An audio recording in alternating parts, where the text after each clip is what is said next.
Šodien ar sprediķi ar nosaukumu Dievs māte, Bībeles patiesība veltīsim laiku, lai kopīgi studētu Dievu vārdu. 66 Bībeles grāmatu pašās beigās parādās Dievs tēvs un Dievs māte un saka, kam slāpst, lai nāk un ņem dzīvības ūdeni.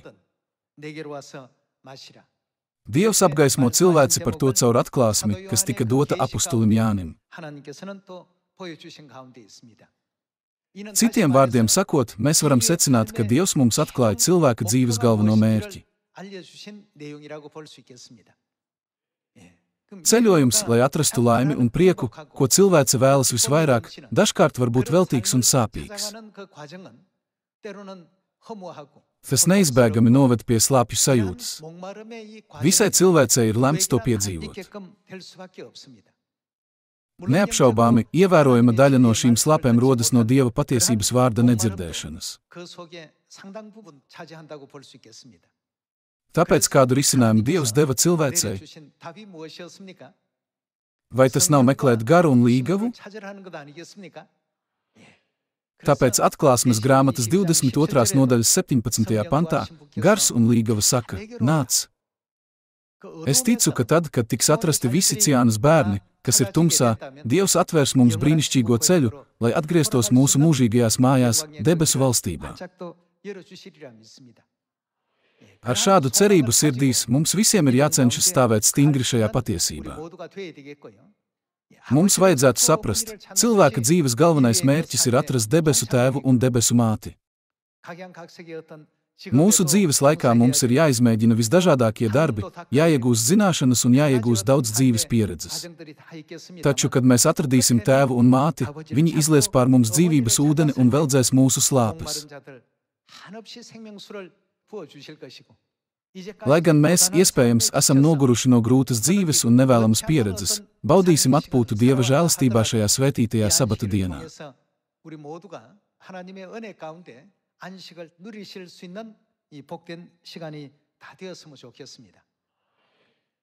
Līdz šim daudzas baznīcas ir iestājušās par ticību, ka eksistē tikai Dievs tēvs. Tomēr Dievs tēvs un Dievs māte ir skaidri liecināti Bībelē, ko uzrakstījuši pravieši, kurus vadīja Dieva svētais gars, vai ne?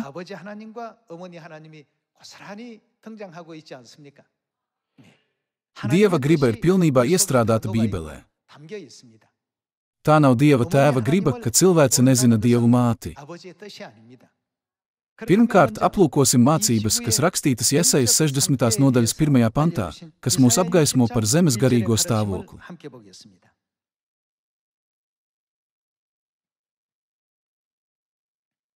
Apskatīsim 60. nodaļas 1. pantu. Celies, topi apgaismota, jo tava gaisma nāk, un tā kunga godība uzlec pār tevi.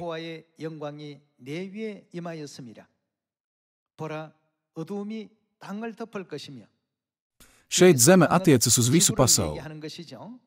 Pasauli klāja tumsa, tik tiešām tumsība apklāja zemi un dziļa krēsla tautas. Tumsība apklāja zemi, padarot neiespējami atšķirt priekšu no aizmuguras vai kreiso pusi no labās. Turklāt pār tautām ir dziļa krēsla.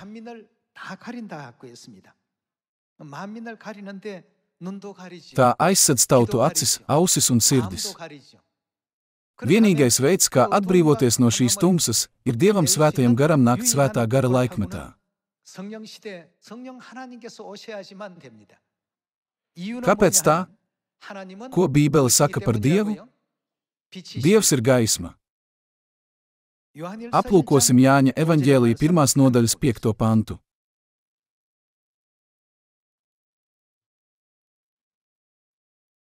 Pirmās nodaļas 5. pantā ir rakstīts: šī ir tā vēsts, ko esam no viņa dzirdējuši un pasludinām jums. Ko Bībele saka par Dievu? Ka Dievs ir gaisma, un viņā nav it nekādas tumsības. Tikai tad, kad nāks Dievs, viss tiks atklāts. Neatkarīgi no tā, cik kompetents ir zinātnieks, vai pat ja kāds ir lasījis Bībeli 10 vai pat 100 reižu, viņš nekad nespēs ne izliet, ne izkliedēt tumsu.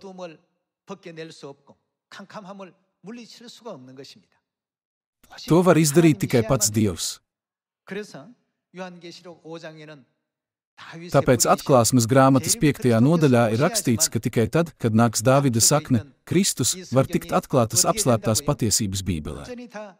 Bībele mums saka, ka tikai tajā laikā viss var būt pilnībā atklāts. Vietās, kur nav Dieva, ir tikai tumsa. Tikai tad, kad Dievs ir klāt, pasaule var kļūt par gaismas pasauli. Gaisma nevar pastāvēt bez Dieva prombūtnes. Tāpēc Dievam ir jānāk. Tomēr mūsdienās baznīcas pasaulē atzīst tikai Dievu Tēvu. Iemesls ir atrodams Atklāsmes grāmatas 13. nodaļā, kurā teikts, ka Sātans ir devis zvēram savu spēku un lielo varu.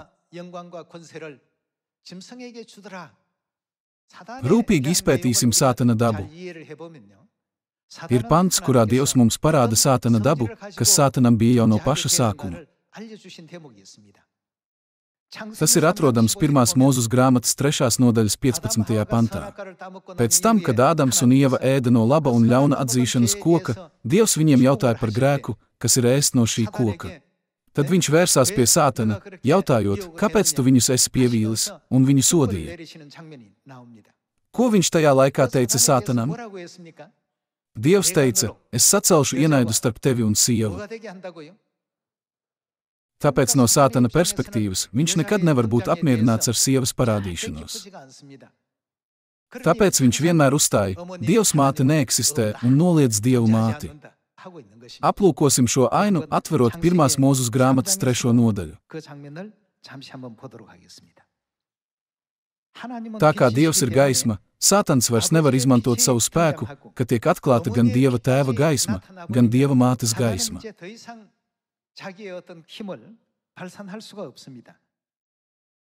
Aplūkosim 1. Mūzes grāmatas 3. nodaļas 13. pantu. Un Dievs tas kungs sacīja sievai, ko tu esi darījusi, un sieva sacīja, čūska mani pievīla, un es ēdu. 14. pants. Un Dievs tas kungs sacīja čūskai, tādēļ, ka tu to esi darījusi, tu esi nolādētākā visu dzīvnieku un lauku zvēru vidū. Uz sava vēdera tev būs līst un pīšļus rīt visu tavu mūža dienu. Ko Dievs sacels? Un es celšu ienaidu starp tevi un sievu? Šis pravietojums ir apzīmogots. Tas ir Sātana liktenis. Viņš nevar no tā izvairīties, lai kā viņš censtos. Dievs teica, es sacelšu ienaidu starp tevi un sievu, un starp taviem un viņas dzimumu. Tāpēc, citiem vārdiem sakot, tikai pārējie sievietes pēcnācēji dzimums var pretoties Sātanam, velnam. Starp tavu dzimumu un sievas dzimumu. Ko darīs viņas dzimums? Tas tev sadragās galvu. Kad galva ir sadragāta, tas nozīmē čūskas nāvi.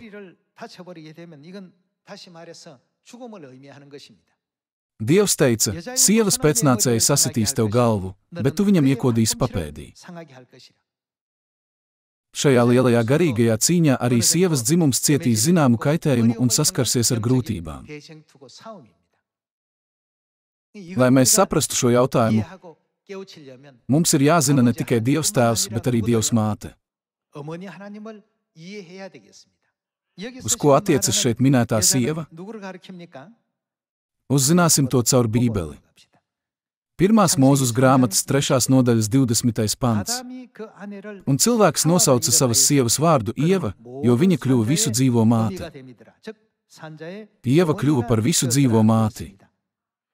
Ko nozīmē vārds Ieva saskaņā ar zemesvītras piezīmi? Tās nozīme ir dzīvot, tas ir dzīve. Tāpēc Ieva ir dzīvības avots. Padomājiet par dzīvi. Tikai Dievu var saukt par dzīvību. Laicīgu būtni nevar saukt par dzīvību. Tā kā sieva ir dzīvības avots, Sātans ir karojis pret viņu jau gadsimtiem ilgi.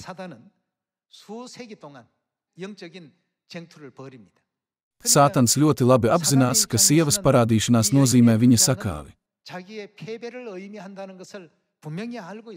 Tas ir tāpēc, ka Dievs par to pravietoja un jau iepriekš deva viņam šādu likteni. Rezultātā Sātans pieliek visas pūles, lai neļautu cilvēkiem uzzināt šo patiesību un neļautu sievai parādīties. Viens maldinošs priekšstats, ko izplata Sātans, ir tāds, ka Dieva mātes nav. Viņš ved cilvēci maldā. Tomēr saskaņā ar Caharijas 14. nodaļu, no kurienes tajā dienā plūst dzīvais ūdens. Tas plūst no Jeruzalemes. Kas tad ir Jeruzaleme? Jeruzaleme, kas ir augšā, ir svabada jeb brīva, un kas viņa ir? Mūsu māte. Sātans visvairāk ienīst Dieva mātes parādīšanos. Tad, ko viņš garīgi ir darījis visai zemē, lai neļautu cilvēkiem viņu iepazīt. Viņš to ir pārvērtis par tumsas pasauli, tā kā tas ir rakstīts Jesajas grāmatas 60. nodaļā. Tā kā tumsība pārklāja visu zemi un bieza krēsla ir pār tautām, ir obligāti nepieciešams, lai nāk Dievs Tēvs, kas ir gaisma, un lai parādās arī Dievs māte, kas arī ir gaisma. Pats galvenais, Sātans labāk par visiem zina, ka tad, kad parādīsies Dievs māte, viņa galva neizbēgami tiks satriekta. Citiem vārdiem sakot, tas nozīmē, ka viņa iznīcināšana ir nenovēršama. Tā kā Sātans to labi apzinās, viņš pilnīgi absolūti nevēlas, lai Dieva mātes patiesība tiktu izplatīta visā pasaulē. Neskatoties uz visiem viņa šķēršļiem, kas mums būtu jādara kā debesu bērniem, kā tas ir rakstīts Jesajas 62. nodaļā, mums nekad nevajadzētu klusēt, bet gan drosmīgi sludināt šo patiesību, līdz Jeruzaleme saņems slavas no visas pasaules. Aplūkosim Jesajas 62. nodaļas 6. pantu.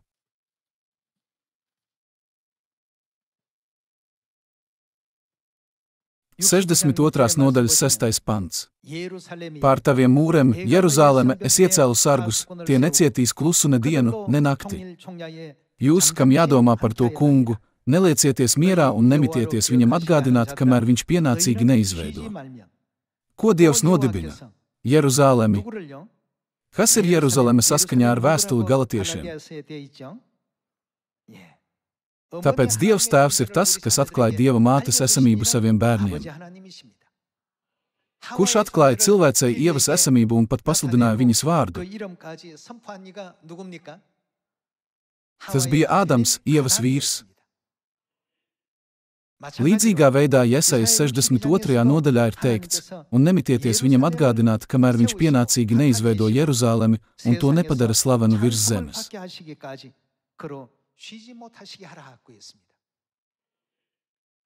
Debesu bērniem ir cītīgi jāveic šī misija. Mūsu centīgo pūļu un smagā darba dēļ Sātans pamazām zaudē savu garīgo spēku neredzamajā pasaulē. Vai tas nav iemesls, kāpēc arvien vairāk cilvēkiem no visas pasaules ir pareiza izpratne par Dieva Tēva un Dieva mātes godību un atgriežas patiesības gaismā? Kad ir tumšs, viņi nevar atšķirt, kas ir viņu priekšā un kas ir aiz viņiem. Tādējādi, pat ja mēs viņiem sakām nākt pie gara un līgavas, viņi to nevar. Aplūkosim Atklāsmes grāmatas 22. nodaļu. 22. nodaļas 17. pants. 17. pantā ir rakstīts, un gars un līgava saka, vai saskaņā ar trīsvienību gars nav Dievs Tēvs? Kas tad ir Dieva Tēva līgava? Šeit Dievs māte un Dievs Tēvs runā ar cilvēci.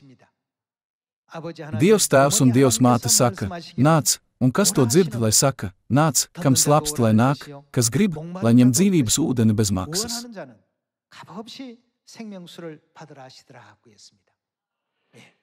Ja mēs ceram uz mūžīgo debesu valstību, pestīšanu, patiesību un grēku piedošanu, pie kā mums vajadzētu nākt? Mums ir jānāk pie Dieva Tēva un Dieva mātes, tas ir gara un līgavas. Šī ir viena lieta, kas cilvēcei galvenokārt ir jādara. Ir daudzas lietas, kas ir jāmācās, kā piemēram sabata diena, Paskā svētki, 7 svētki 3 laikos un dažādi Bībeles pravietojumi. Tomēr kāds ir galvenais mērķis to studēšanai? Pieņemsim, ka kāds nezina Dievu Tēvu un Dievu māti, bet ļoti labi zina par sabata dienu un Paskā svētkiem. Ja šai personai beigās neizdodas atrast tēvu un māti, visas šīs zināšanas kļūst bezjēdzīgas. Mums ir jāatrod Dievs tēvs un Dievs māte. Tikai tad Dievs mums dāvās mūžīgo dzīvību. Kad mums būs mūžīgā dzīvība, mēs tiksim pilnībā atbrīvoti no grēka un sātana varas. Vai tā nav taisnība visiem debesu bērniem? Tāpēc vienīgā cerība cilvēcei ir māte. Tie ir Dievs tēvs un Dievs māte. Diemžēl cilvēce šo faktu nezina. Tas ir tāpēc, ka viņu acis ir aizvērtas. Kurš aizvēra viņu acis? Sātans ir apklājis zemi ar biezu tumsu un izskalojis cilvēces smadzenes tūkstošiem gadu. Tā rezultātā, lai gan viņa ir skaidri ierakstīta Bībelē, viņi runā tā, it kā Bībelē nebūtu Dieva mātes, vai ne?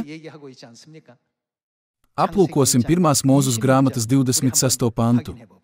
1. Mūzes grāmatas 1. nodaļas 26. pants. Tad Dievs sacīja: darīsim cilvēku pēc mūsu tēla. Tā kā Dievs minēja par savu tēlu, Dievam ir jābūt noteiktam tēlam garīgajā pasaulē. Vai tā nav taisnība? Tad Dievs sacīja: darīsim, ko Dievs darīs. Cilvēku pēc mūsu tēla un mūsu līdzības, kas mums ir garīgajā pasaulē. Tad Dievs sacīja: darīsim cilvēku pēc mūsu tēla un mūsu līdzības, tas lai valda pār zivīm jūrā un par lopiem, pār putniem apakš debes, pār visu zemi un visiem rāpuļiem, kas rāpo zemes virsū. Un Dievs radīja cilvēku pēc sava tēla un līdzības, pēc sava tēla viņš to radīja. Ko viņš radīja? Vīrieti un sievieti viņš radīja. Tad pēc kā tēla tika radīts vīrietis, kā arī pēc kā tēla tika radīta sieviete.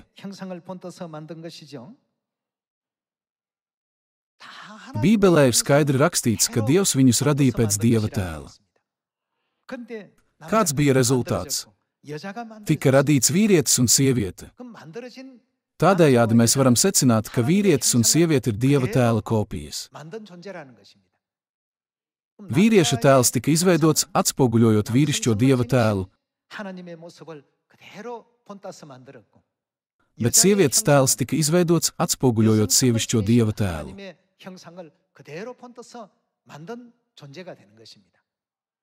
Ko Dievs teica, radot cilvēci? Vai viņš kādreiz ir teicis: es radīšu cilvēci? Dievs teica: darīsim cilvēci. Tad ko nozīmē, ka Dievs uz sevi attiecināja vārdu darīsim? Kas vēl ir bez Dieva tēva? Vai mēs nevaram apstiprināt Dieva mātes nenoliedzamo eksistenci? Vai visi kristieši Dievu, kuram ir vīrišķīgs tēls, nesauc par Dievu tēvu? Tad dabiski, kura ir tā ar sievišķo tēlu, kas ir piešķīrusi cilvēcei dzīvības elpu. Neapšaubāmi, tā ir Dievs māte. Bībele pierakstīja tie, kas runāja no Dieva, jo viņus vadīja Svētais Gars. Cilvēki saka, ka 1. Mūzus, 2. Mūzus, 3. Mūzus, 4. Mūzus un 5. Mūzus grāmatu ir sarakstījis Mūzus, uzskatot viņu par autoru. Tomēr kurš ir patiesais autors? Tas ir pats Dievs. Vienkārši sakot, Dievs piegādāja vēstījumus, un Mūzus tos tikai pierakstīja. Tāpēc tā ir Dieva tēva un Dieva mātes griba. Tas ir rakstīts arī 1. Mūzus grāmatas 3. nodaļas 15. pantā. Un es celšu ienaidu starp tevi un sievu, starp tavu dzimumu un sievas dzimumu. Tas tev sadragās galvu, bet tu viņam iekodīsi papēdī. Kurš lika Mozum pierakstīt šos vārdus? Tas ir neviens cits kā Dievs. Kā redzams 1. Mūzus grāmatā 1. nodaļā, kurš bija klāt debesu valstībā pat pirms cilvēces radīšanas. Mēs varam saprast, ka tur bija Dievs tēvs un Dievs māte. Mums ir jāsaprot, ka mēs bijām radīti garīgajā pasaulē. Kas notiks ar Sātanu, kad parādīsies sieva? No tā brīža viņš saskarsies ar kritisku problēmu, ka viņa galva tiks sadragāta, tāpēc viņš nepārtraukti maldina cilvēci, sakot, Dieva mātes nav.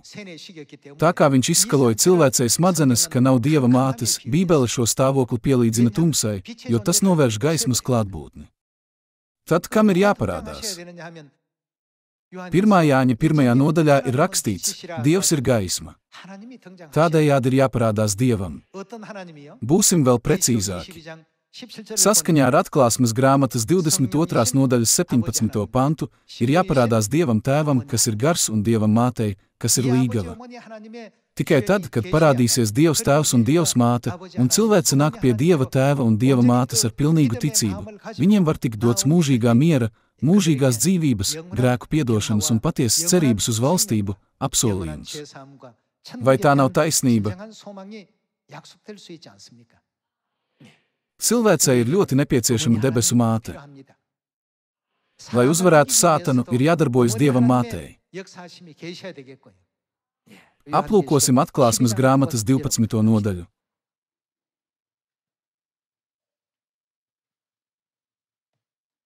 12. nodaļas 9. pants. Lielais pūķis, vecā čūska, to sauc par velnu un Sātānu, kas pievil visu pasauli, tapa gāsts. Viņš tika nogāzts zemē, un līdz ar viņu tā eņģeļi. Vecā čūska no Ēdenes dārza ir kļuvusi par lielu pūķi, un tagad tā klejo apkārt, lai maldinātu dvēseles, vedot tās uz kārdinājumu ceļu tumsas pasaulē.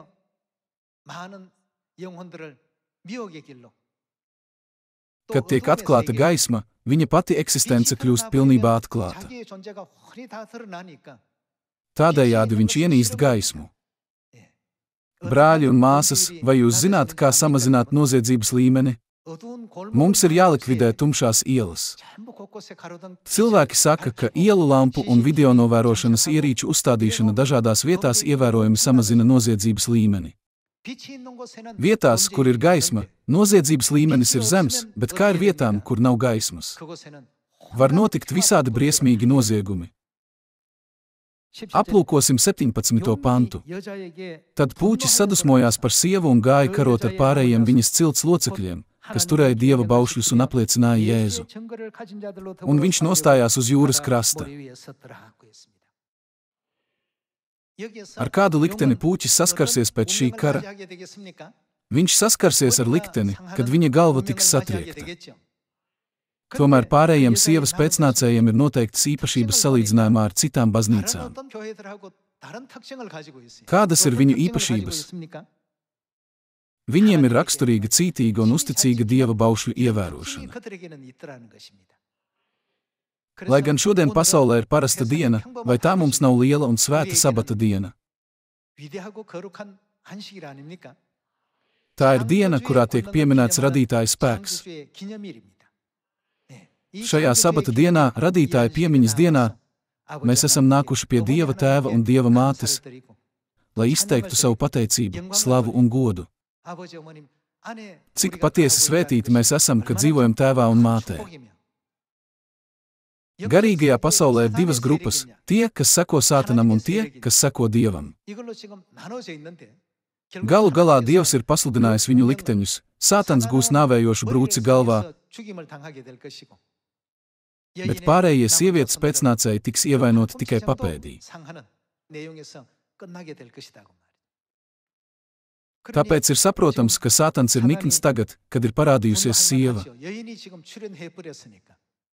Pirms viņas parādīšanās Sātans varēja kontrolēt pasauli, bet tagad maldināšana vairs nav iespējama. Kāpēc tā? Tagad mēs visu zinām. Caur Dieva Tēva un Dieva Mātes mācībām mēs pat zinām, kā viņš mainīja patiesību. Tas padara Sātanu dusmīgu. Viņš gadsimtiem ilgi bija slēpis patiesību no cilvēkiem, bet tagad Dievs visu atklāja. Tāpat ir arī ar cilvēkiem. Tie, kas ir grēkojuši, kļūst ārkārtīgi dusmīgi, kad kāds saka, tu esi izdarījis šāda veida grēku, lai gan viņi patiešām ir vainīgi grēkā. Sātans šobrīd ir tādā dusmu stāvoklī. Kāpēc tā? Tas ir tāpēc, ka ir parādījusies sieva. Āfrikā mēs pasludinām, ticiet Dievam Mātei. Āzijā mēs pasludinām, ticiet Dievam Mātei. Arī Eiropā mēs pasludinām: ticiet Dievam mātei. Visa pasaule sauc uz cilvēkiem, lai tie tic Dievam mātei. Jesajas 62. nodaļā ir rakstīts: jūs Jeruzalemes mūru sargi, neklusējiet. Necietiet klusu dienu un nakti. Kad mēs saucam šādā veidā, Sātans kļūst satraukts. Ja mēs to salīdzinām ar cilvēka ķermeni, tas ir kā galvas sāpes. Nelielas sāpes ir pārvaramas, taču tās nāk no visurienes. Tā kā visa pasaule ir saviņota, tās kļūst nepanesamas. Tādējādi dusmās Sātans mēģina karot pret pārējiem sievas pēcnācējiem, tiem, kas ievēro Dieva baušļus un stingri tur liecību par Jēzu. Sātana ienaidnieki ir taisnieki, kas stāv ar Dievu. Sātans turpina karu pret šiem taisnīgajiem. Tā kā viņi nepiekrīt Sātana gribai, Sātans cīnās pret viņiem. Šiem taisnīgajiem ir raksturīga iezīme: viņi cītīgi ievēro Dieva baušļus. Viņi uzticīgi ievēro sabata dienu un Paskā svētkus. Viņi velk plīvuru uz savām galvām, jo tā ir Dieva pavēle. Bībele apstiprina, ka šie cilvēki, kas ievēro Dieva baušļus, ir pārējie sievas pēcnācēji, tas ir Dieva mātes bērni.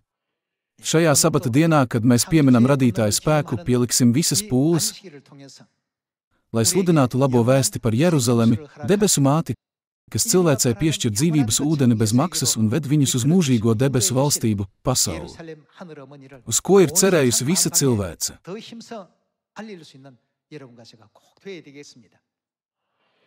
Izstarosim patiesības gaismu par Dievu Tēvu un Dievu Māti visai pasaulē, lai mēs varētu vest visus cilvēkus uz debesu valstību, kur ir vislielākā laime, pēc kuras cilvēce ilgojas. Mums ir jābūt gataviem izturēt vismazākās sāpes.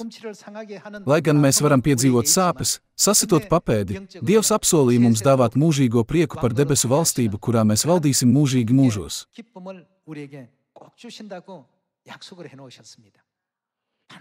Ticēsim stingri, ka šis solījums noteikti tiks izpildīts. Cerot, ka visi mūsu debesu ģimenes locekļi varēs žēlsirdīgi sekot debesu Tēva un debesu Mātes mācībām un vadībai ar paklausību, es vēlētos noslēgt šodienas sprediķi. Liels jums paldies!